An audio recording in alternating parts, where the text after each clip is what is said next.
Welcome to the motherfucking relay. We're covering today's top boxing news.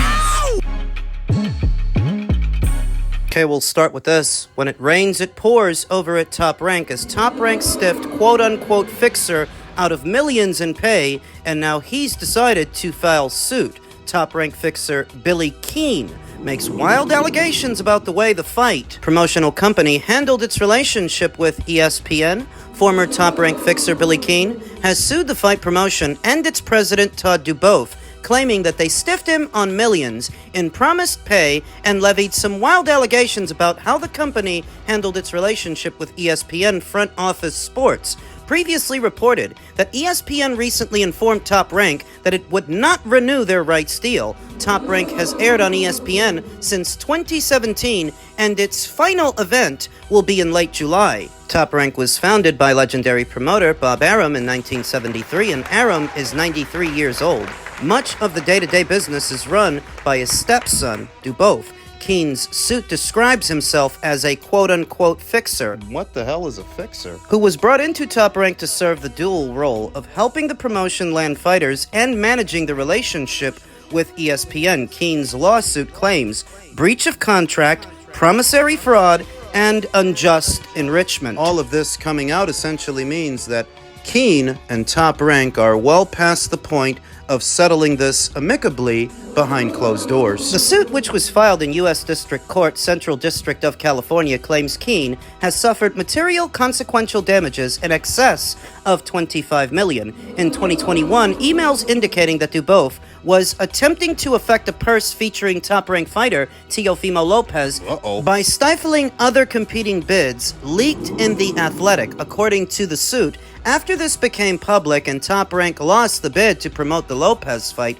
DuBoef instructed Keane to tell ESPN executives that the situation wasn't DuBoef's fault. What purse bid was this? The purse bid for the George Kambosos fight that Triller ended up winning. Remember all of that? Todd DuBoef, you won't have me back. Get ready because we're going to war, you prick. How dare you try to cock-block my purse bid, Lopez wrote publicly at the time. Keane claims DuBoef wanted him to go to extreme lengths to try to get Lopez to stop sniping at him in public. Define extreme. DuBoef asked Keane to make contact with Lopez to try and smooth things over so he would stop publicly criticizing him, the lawsuit says. He advised Keane to pretend to work for ESPN and assure Lopez that ESPN was very happy with him and excited to continue working together, essentially to gaslight Teofimo. The suit also claims DuBoef asked Keane to have ESPN employees fired. A source told Front Office Sports that the employees were programming executive Matt Kenny and boxing reporter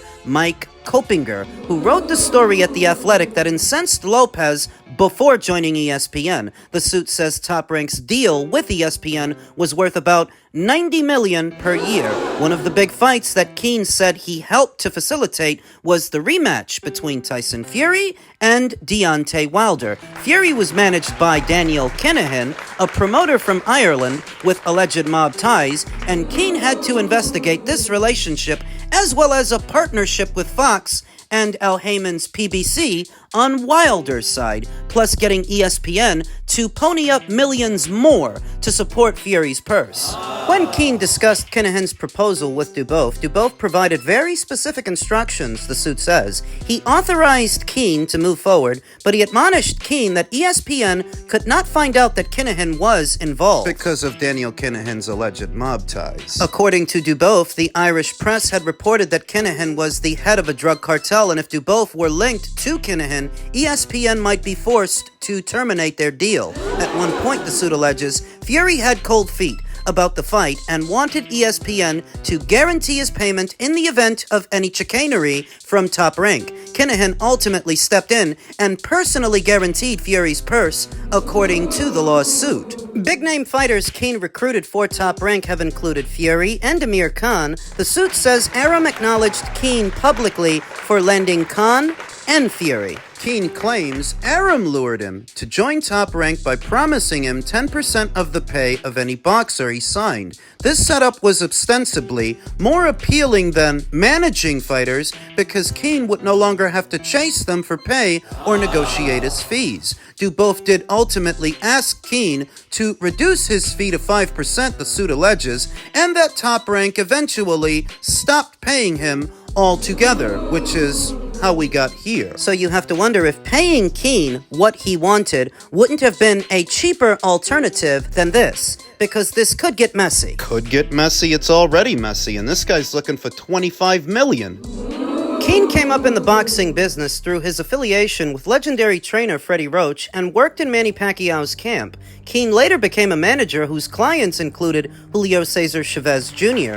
Keen is being represented by Patricia Glaser and Harrison Dosick of Glaser, Wheel and Fink, Howard Jordan and Shapiro, LLP. Top Rank did not immediately respond to a request for comment, and why would they? Why? This is a touchy subject, a touchy matter. Any affiliation to someone the nature of a Daniel Kinahan, An unsavory character like Daniel. at a time when Top Rank's deal with ESPN is coming to an end soon, for these allegations to come out now. Less than opportune. So it's been rumored for some months now that Todd DuBoef, who was intended to be Bob Arum's successor, captaining the ship over there at Top Rank, is no Bob Arum in the know-how sense of the word, and this is the evidence, a mess. A kerfuddle the size of this one at this time. For that, you should have smoothed this over with this guy when you had the chance. I get the sense that before things came to a head where they are now, there may have been an opportunity there for Todd to smooth things over with Keen. And they didn't go smoothly. This is bad. Really bad. What looks to be a shakedown. Using alleged mob ties that Bob Arum has publicly denied any connection to Daniel Kinahan, Keen says the opposite. It's blackmail. Dragging the Top Rank name, the Top Rank brand, in the mud. It's blackmail. They're not off to a good start for the year. They are not. So much uncertainty and so many moving parts. So much that is going wrong. It's rough seas. But in the old country, we have a saying, fair weather never made a good captain. What? If Todd DuBoef really is an adequate successor to Bob Arum and the empire that he built, he will be able to navigate through this storm and come out on top. If he is an adequate successor. And if he's not... And nepotism is the only reason he finds himself at the head of the table? I shudder to think what this could mean for Top Rank and their future in the sport. They still have a very strong stable and a lot of fighters that I like, but this extends a bit beyond boxing in the conventional sense. See where this goes. And just in keeping with the theme of when it rains, it pours, a Twitter user that goes by the name Jorge Perez said, Tank is fighting this weekend, and the press conference only had 11,000 viewers, peaking at 13. Conor Benn and Chris Eubank in April, and their press conference had 30,000 viewers. Gervonta really can't keep up this level of opposition. He's got to call out a real name after that roach tune-up. Oh, but he's already started. As is customary ahead of one of Gervonta Davis's fights, all the media can really ask him about is what he might do afterwards. What's he gonna do after he fights the fight that he's about to fight in because of how not compelling it is, how not interesting the opponent choice is. Lance Pugmire. On First Take with Stephen A. Smith, Gervonta says he anticipates sharing the ring with all the big names out there. Gee, I haven't heard that one before. Vasyl Lomachenko, Shakur Stevenson, and Ryan Garcia smiling widely saying, hopefully, when asked if a KO is coming on Saturday. Vasyl Lomachenko might retire. We are 2 months into the new year, and we still don't have so much as a tentative fight date for his ring return, if he ever returns. Now, Shakur just fought. He's basically on the same schedule as Gervonta. Shakur fought last weekend. Gervonta is fighting this one. So if you're serious, you take care of Lamont Roach, you move into that Stevenson fight. Do I think he's gonna do that? No. And for some reason, he's still mentioning Ryan Garcia, who's just inked a deal with Turkey El Al Sheikh, and he's moved up in weight again. He's moved up from 140 up to 147. You fought him already. You beat him already. Why would you do a rematch with him? Because he didn't sell anything with Frank Martin, and I don't think he expects to sell anything with Lamont Roach. If I didn't know better, I'd say that Gervonta Davis needs that rematch more than Ryan to get it a big bag, a decent-sized purse. The point. Twitter user Jorge Perez highlighted that there's not much of a buzz around Gervonta's fight this weekend, and that he needs to up his level of competition because right now he's getting beat out by Conor Benn versus Chris Eubank. In terms of metrics. He needs to start calling out more interesting quarry, but he's already doing that. This is customary ahead of a Gervonta Davis fight. The promise of something better afterwards, something more compelling, something more intriguing based on the uninteresting choices that he makes. They don't even ask him about who he's fighting. They ask him, what are you going to do after that? And they've been doing that for years now. Vasyl Lomachenko this, Shakur Stevenson that, Ryan Garcia. We've been all through it. This is like hanging a Christmas wreath on your door during the Yuletide season. It's a tradition now that he talk about other people he's not fighting. Because people ain't that interested in who he is fighting. So they ask him about other guys. Gervonta Davis's coach, Barry Hunter, says as a boxing fan, I would like to see Inoue. Do you hear this shit? Tank Davis is willing to move down in weight and fight the monster Naoya Inoue in a super fight. Meet in the middle, says Barry Hunter. To my knowledge, Inoue has no plans of leaving the super bantamweight division at any point in the near future, so why they're still talking about this? Trying to keep this conversation alive. He wants to fight another guy from the lower weights, like when he brought up Hector Luis Garcia, up to lightweight this weekend, he's bringing up Lamont Roach, and what Coach Barry Hunter wants for him is for him to fight a super bantamweight? Bring up a 122-pounder. They're desperate. Like I've been telling you, they're running out of options, so all they can do ahead of this fight is make empty promises in hopes that will sell it. That tune into this one, and for the next one, we promise you something better. It's always the same. It doesn't change. By now, it's a tradition. Empty promises. Talk about all these other guys that you're not fighting because nobody's really interested in who you are fighting. He'll do a decent gate. He usually does. He'll do good at the gate, but it's at the box office. That's where the real money is, or where it's supposed to be. The pay-per-view and what else it can generate after it breaks even. But when it comes to Gervonta Davis, history shows his pay-per-views don't sell all that much. The median number for a Gervonta Davis pay-per-view is in the neighborhood of 200,000 and under. And being honest, I don't even think he did that with Frank Martin, and I don't think he's going to do that this weekend with Lamont Roach. I'd be surprised. It's more of the same. They're getting beat out in terms of metrics by Conor Benn and Chris Eubank Jr., what seems a more compelling and intriguing fight to the Brits than this fight does to the Americans. And the twist is that that's a smaller country. Much smaller than this one. If America really were the mecca of boxing, you'd never know it, looking at these metrics. You're getting beat out by two Brits? I thought you were the face of boxing. It's getting monotonous, to where Gervonta Davis lands on yet another guy nobody's asking him to fight so that his fans can go through this entire rigmarole about what makes them credible, even though they're so obviously not. No. Which is why nobody's really interested. Which is why you're getting beat out by Conor Benn and Chris Eubank Jr. So here's a hot take.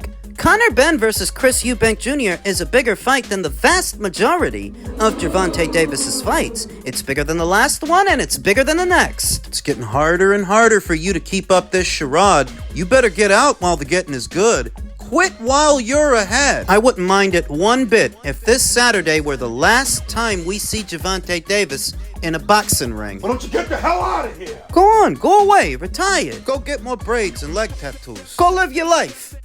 And finally, after this past weekend's festivities, a look back over at Martin Bakole, the F.A. Ajagba fight is still in sight as his trainer warns he'll be back to being the bogeyman. He didn't look like one this past weekend, getting stopped in 2 rounds, taking the fight on short notice. Belfast. Billy Nelson, manager, trainer, and outspoken advocate of Congolese heavyweight Martin Bakole, is satisfied they made the right decision to take on Joseph Parker last weekend. After IBF heavyweight champion Daniel Dubois pulled out of the Parker fight with 2 days to go, Bakole was summoned, but then dispatched by the in-form New Zealander in just 2 rounds in Riyadh. The outcome had cost Bakole the IBF final eliminator tag for his next fight with Efe Ajagba, but Nelson insists that fight is still going ahead. That fight is happening, Nelson told Boxing Scene. It might be an eliminator, it's just not a final eliminator. It may happen in Saudi on the Canelo undercard in May. He got caught by one punch, that's not going to define his career. Wait and see the difference in 10 weeks when we fight Efe Ajagba. He'll be back to being the bogeyman, or whatever they want to call him.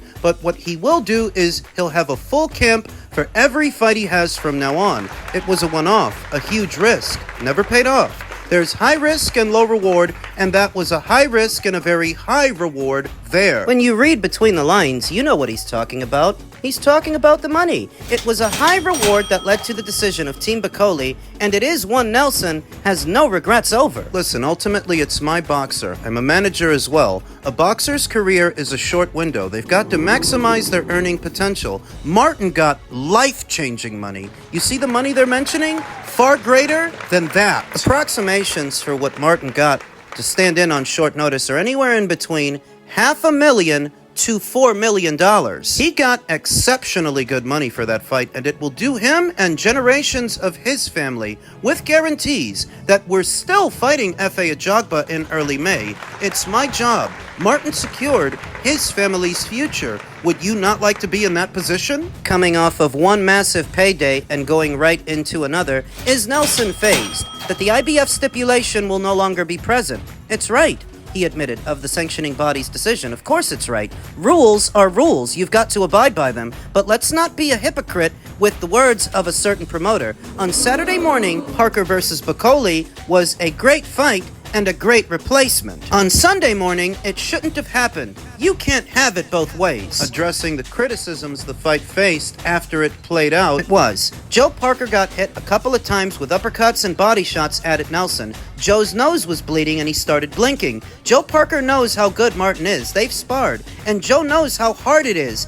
against a fully fit Martin. But something that nobody has mentioned, on Saturday morning, I got asked, can we have a rematch clause? So, they're not that confident. he's talking about Team Parker. Instead, Nelson remains unflinchingly certain in Bakole and a renewed run at heavyweight gold. Starting off against Ajagba, Bakole has today started training in the Congo, and if he boxes in New York in May, he will travel to the US 6 weeks ahead of time, and if he boxes in Saudi, he will be there 4 weeks ahead of. 100%, Nelson said. Asked if he believed Bakole has plenty left. Give us anybody in 10 weeks. Martin did not sustain so much damage in that fight with Parker that he is irreparably damaged. It was really just 2 rounds of work, and it's good that it ended as abruptly as it did, because he can come back from this, and underneath it all, I actually think he made the right decision. In a boxing career, there are going to be ups, and there are going to be downs. The trick is to make as much money as you can during both, during the ups and the downs. Martin did. And he's en route to yet another payday. So don't feel too bad for him. He's a big boy. He'll be all right.